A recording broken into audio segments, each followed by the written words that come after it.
They're here, Chad. Oh my God.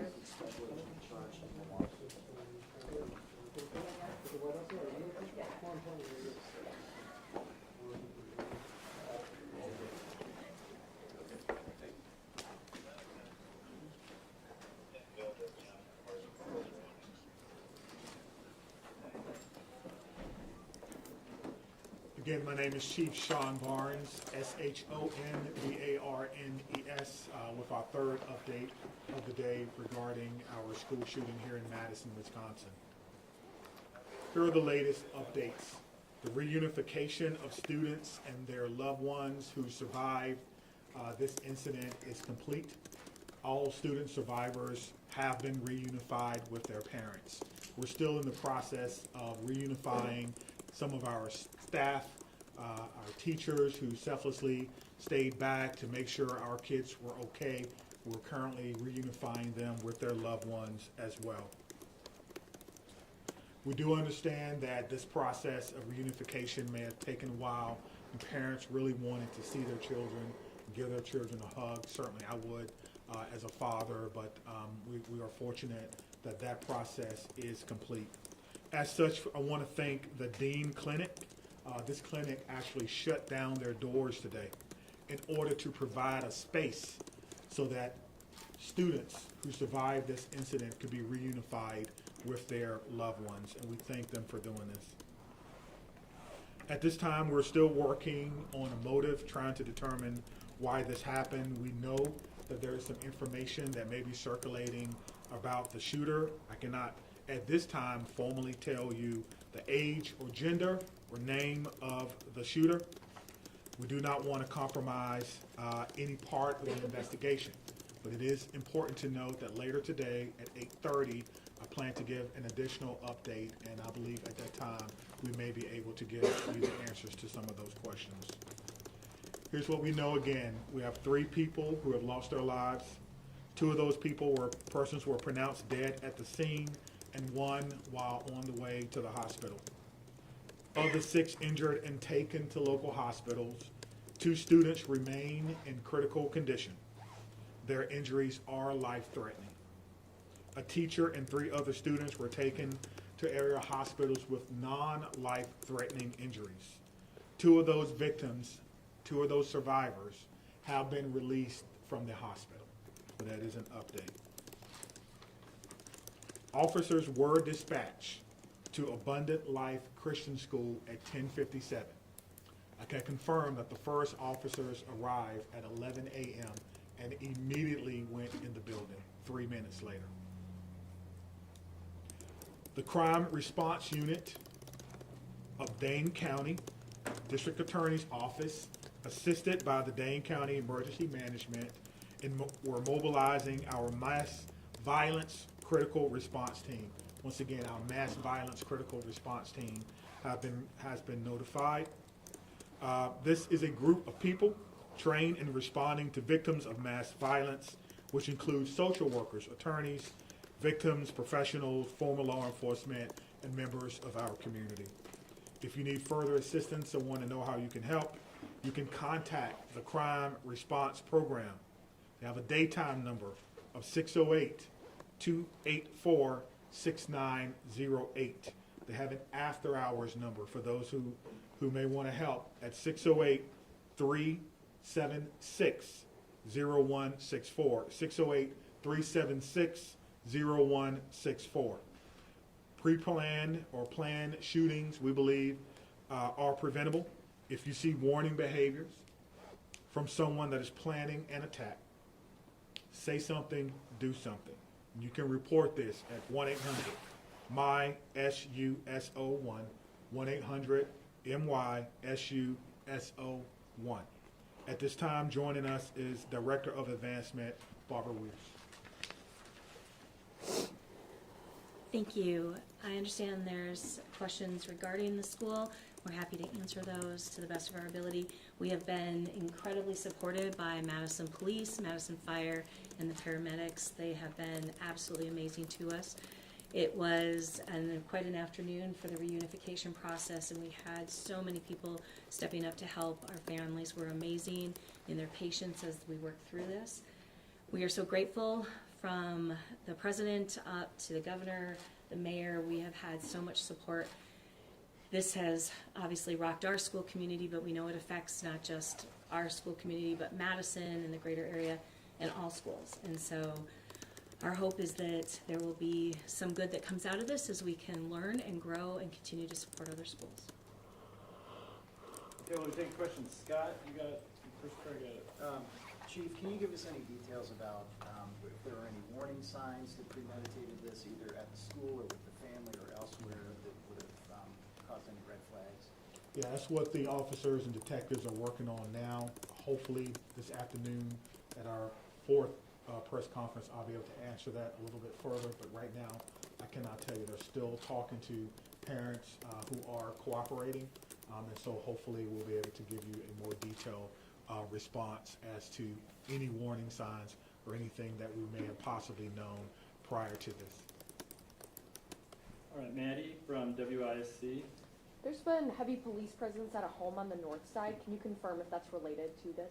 I can confirm that it is related to this and everyone is cooperating. And so hopefully later today, if you stick around, we'll be able to give you more information about that and what we may have learned from that process. Again, this is a situation where students, teachers were injured and killed, and everyone wants to cooperate, everyone wants to give as much information as they can so we can piece this together for our community. Thank you. Okay, Phoebe from Wisconsin Watch. Yeah, hi Keith. So, accounts online are sharing doctored and debunked photos to push a narrative about the identity of the shooter that goes far beyond what has been released publicly. Can you respond to that, and can you also say what effect that has on either the families of the victims or the public's trust in the law enforcement investigation if what you say contradicts this media or this narrative that's on social media? Absolutely. Control, and neither can anyone in this room. Everyone in here is a trusted and respectful journalist, and your word means a lot, which is why we're doing our third press conference of the day to get the actual truth out to what has happened. We have a PIO, 3 of them, working today to make sure we have information. I will say this, if you're listening to this or you're at home and you're thinking about reposting or sending something that did not come from someone in this room, a trusted and respected journalist, or did not come from us, please don't do that. Because to answer the second part of your question, what that does is it does help erode the trust in this process, and that's all we have. And also, it could further fan the flames, if you will, of misinformation and of fear at a time where we need to come together and not be divided by anything. All right, WMTV. Hello. Although unfortunate to ask about, were there any lessons learned from back in May from the Mount Horeb shooting that you guys used in action today? So that's not my jurisdiction, and so I won't speak to anything that we learned at Mount Horeb. But I will speak to 25 years of law enforcement. What I've learned is that every opportunity is an opportunity to grow, do better, and train. This department trains constantly on this thing. I spoke about it earlier.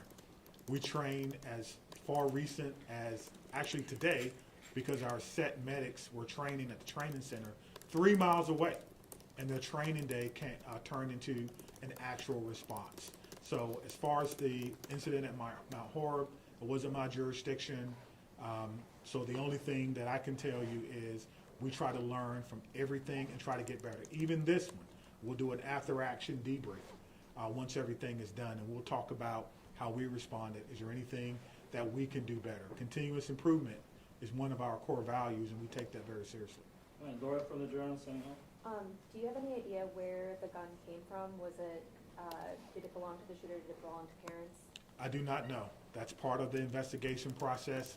We're trying to determine that. We're lucky to have great partners at the ATF.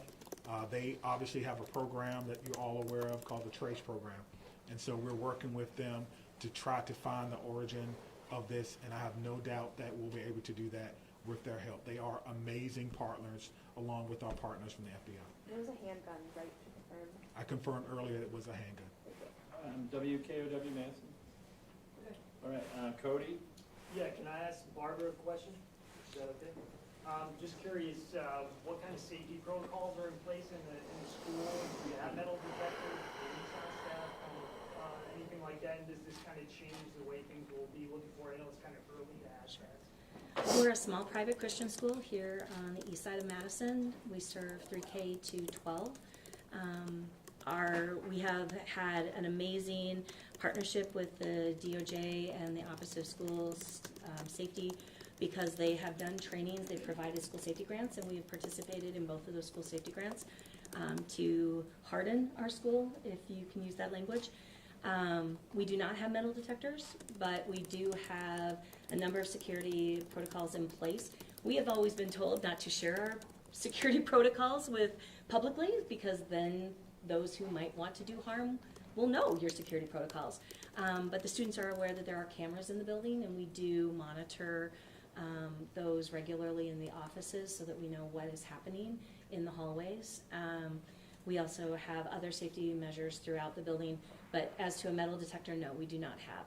We do abide by the policy of visual scans every morning as students come into the building, so every student is visually scanned before they go into up to their locker spaces or into their classrooms. How many students are there? 420, 3K to 12. Lucas from the State Journal. What part of the school did the shooting happen in?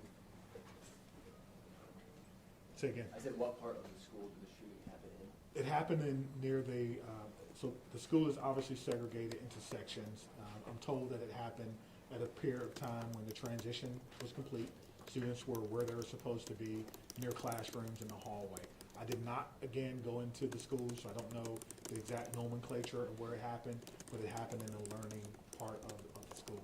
So once, Barbara, speak to that, maybe the specifics of the layout of the school.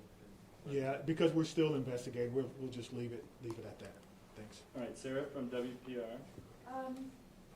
You mentioned that the school has a partnership with the Office of School Safety with the Wisconsin Attorney General's office. Did police have access to blueprints at the school as a result of that partnership, and how did that so inform the police response? We have that all uploaded. I don't know what the police did. You want to? So, Okay. I can speak to the blueprints and the maps. We do have those uploaded as part of our reporting to the Department of Justice and the Office of School Safety. How they were used, I don't know. I do know that the police were going through and they were working with staff to secure the different areas, and that they did have maps. So whether those were the blueprint maps or what they were using, that I can't speak to, but I do know that they did have maps. Just to clarify, when you said visual scans, is that sort of like looking a student up and down, or is that going through a scanner device? It's a visual scan where we look at the student to see if there's anything unique or unusual or no. All right, Ken from WKPT. Sure. If I could get Barbara back real quick, I'm so sorry. I don't know if you've had a ton of conversations with parents or staff members today, but what is the prevailing thought or message that they wanted to impart to you in administration? Sure. I had the opportunity to speak to the parents at the reunification site a couple of different times. The families that I did speak to mostly were, as you would expect at Abundant Life, they were supportive, they were amazingly patient and kind. They were offering repeatedly, we're praying for you, we're praying for our family, because at ALCS we call ourselves the Challenger family. We see ourselves as a family, not just a community, and whether their child was affected by this or not, they were affected by it, because what affects one part of the body affects all, as we know the Bible says, and so we hold that dear.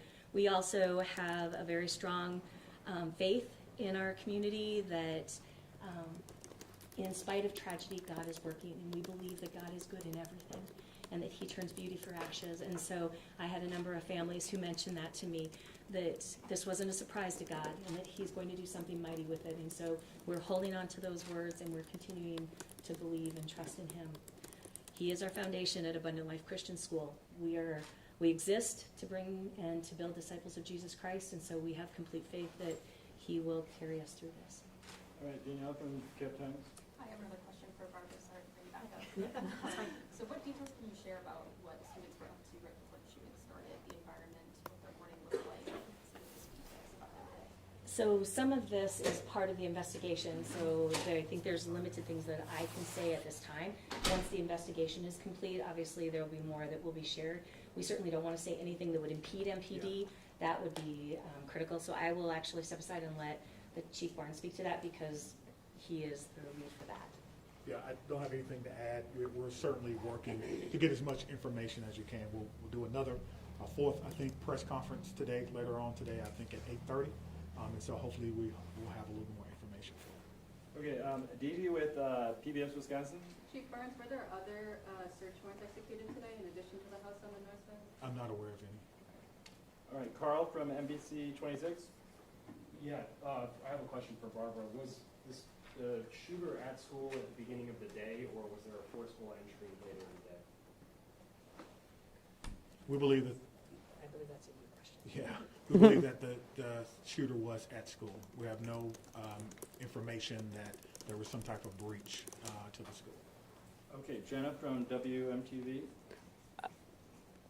TMJ4? Yep, sorry. Okay, that's okay. Question for you, Barbara, if you don't mind. Can you just talk about, Chief earlier mentioned how teachers and employees and staff really followed the protocols that you guys had practiced in place. I know that this is an emotional event, obviously for students, but those teachers really take it to heart when they are sitting there protecting those little ones at the school. Can you talk a little bit about what they did right in this situation? Obviously, this is tragic, but unfortunately, we've seen school shootings play out that are far worse than what we saw today.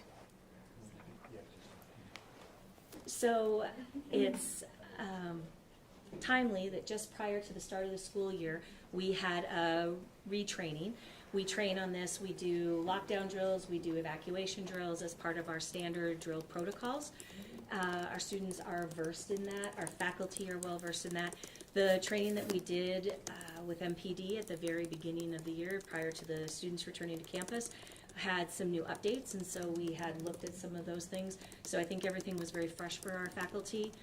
We follow the protocol of always keeping our school doors locked, and so that is one of the things that makes it quick and easy to secure a room. I was actually teaching at the time, and so following those protocols as a teacher would do, we take care of making sure the door is secure. We shut the door down, we get the students to a safe part of the room, and we prepare. The students handled themselves magnificently. I cannot tell you how well our students did in that process. They were clearly scared when they realized, when we practice, we always say, this is a drill, it is just a drill. When they heard lockdown, lockdown, and nothing else, they knew it was real. But they handled themselves brilliantly. And our faculty, kudos to them for following the protocols, keeping their students safe, doing what we have been trained to do. And so much credit of that goes to the Department of Justice and the Office of School Safety. We have been through a number of trainings by them, and we follow their standards. And while we had never hoped to actually employ them, today they helped keep students safe. We have an additional comment. Sure. I'm Trish Kilpin, the Director of the Office of School Safety at Wisconsin DOJ. And I just would like to reiterate something Chief Barnes had mentioned earlier, and that is that targeted violence is preventable. That when somebody conducts a school shooting, they don't simply snap. They don't just decide one day to engage in this egregious behavior. Instead, they make a decision and start research and planning towards an act of violence. And when they're on that pathway to violence, they often demonstrate observable behaviors that others notice. 82% of the time, somebody knows about a school shooter's plan to attack a school. So I encourage all in the community, students, parents alike, to report to Speak Up Wisconsin, our 24/7 call center, where we do receive concerns about planned school attacks and deliver them locally to local law enforcement and schools to intervene to prevent violence. Can you say and spell your first and last name, please, for us? Trish Kilpin, TRISHKILPIN, Director, Wisconsin DOJ, Office of School Safety. All right, Charlie from WRT. Yeah, this first question is for Director Weir. I know that the school was on the last days of classes before winter break. What are your school's plans for the rest of the week? And what kind of community processing, understanding that you might not know yet, you have in the works? So at this time, the school is a crime scene, so the students nor staff can be on site. We want to make sure that we work in tandem with Madison Police and have them do everything that they need to do. So we will abide by their standards, and when they say we can be back in the building, we'll return back to the building. We do have a goal of trying to get our staff together here early in the week and then try to have some community opportunities for our students to reconnect before the holidays. Whether we will return to classes this week, because this was our last week, we were done on Friday, is still to be determined. I do know that there is talk of a public vigil down at the Capitol. We are so grateful that we have this amazing support from the community, and so we thank them for that. Our families will, I would guess, participate in that, and I'm sure that as we move forward, we will have more plans of what we will do specifically for them. Our focus today was the reunification of getting kids to their families. All right, we don't have too many more. Whitney from CNN. Through the parents' cooperation, and I know you're reluctant to talk about motive at this point because there's so much to know, but have they given you any indication that they know perhaps what the motive is? They're still in interview, so we don't know what they're telling our detectives. I can only tell you that because they're still in interview, because they're still talking, we are getting cooperation from them. As to the specifics of what they're saying, we don't know that. One of the things that we try to do, that we've learned doing interviews with people who are cooperative, is not to interrupt. And so I would not want to interrupt the interview just to give information. We'll come back a little later. If we can have more information, we'll do that. All right, Rob from Fox 9. All right, Adam from CBS Milwaukee. For the chief, right in front here. What can you tell us about whether these victims were targeted at all, and are there cameras inside the school? Yeah, I think whether they were targeted or not would speak to motivation, and we don't know that answer just yet. But I do believe the director stated that there were cameras inside the building, public space cameras. Dane from, go ahead. How many shots roughly were fired? Do you know yet? No, we do not know that. That will be a part of the forensic investigation. Our crime scene investigators will be going through that, and we have also have been offered help from the FBI if we needed additional help to actually process the scene as well. But right now, that's a question that we really cannot answer. Okay, Nick from WISN. Is anyone in custody, and is there any reason to think that there's anybody else involved? There is not, no. Brett from Fox 6. Is there any other weapons or any notes left behind? Not that I'm prepared to share now. Bob from ABC News. Good. Yeah, we were wondering where the mayor is right now and what is more important for her than attending this press. She was here earlier. She gave her statements, which I thought were very appropriate. We're going to do multiple press conferences, and so we want the focus to be on information for the community that's going to come from the police department. So that is what I will tell you. She was here earlier, and maybe you missed it, but she was here. I also want to say that Will she attend later tonight? I do not know that. I do not know that, but I do know she was here when we had our main press conference. Additionally, we have been receiving a lot of calls. I was on the phone with the Attorney General, Merrick Garland. I know we did receive a call from the President and his office and several others from around the state, including the governor, and so we thank them for their interest in that. Okay, Mills from News Nation. This is for Barbara. Do you guys have a school resource officer? And then also too, is the school 1 level, 2 level? When you walk in, what's that look like? Sure.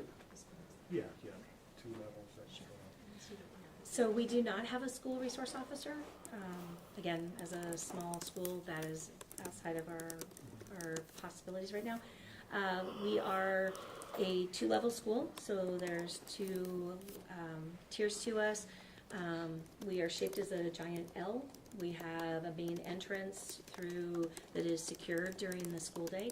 So anyone coming in after school hour, when school starts at 8:05, would need to buzz in and be let in. All right, I'll let Chief Barnes close this out, and then we'll be back at 8:30. So again, I want to thank everyone for being here, Chief, everyone for all the support. This has been really a day of collaboration, a day of preparation, a day in the making that we hoped would not happen.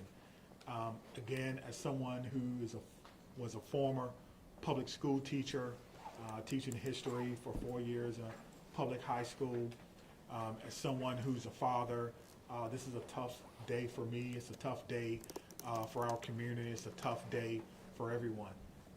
It's a sad day. It's a day that will be certainly etched in the collective memories of everyone in Madison, and just another example of what can happen in our country. We have to do better. We have to collaborate with each other. We have to understand the warning signs, and we have to use our resources when we see things that may be going wrong, or someone who may be going off the beaten path. That's the charge really to our country now, and we have to do a better job of taking care of each other. And so all children have been reunified with their parents. And these children are now the latest group of survivors of a school shooting, this time, unfortunately, in Madison, Wisconsin. We will try to come back around 8:30 with additional information for our 4th press conference of the day. Thank you for being here. Barbara, I just have a quick question about the vigil. Is that tonight? Tomorrow night? Okay, thank you so much.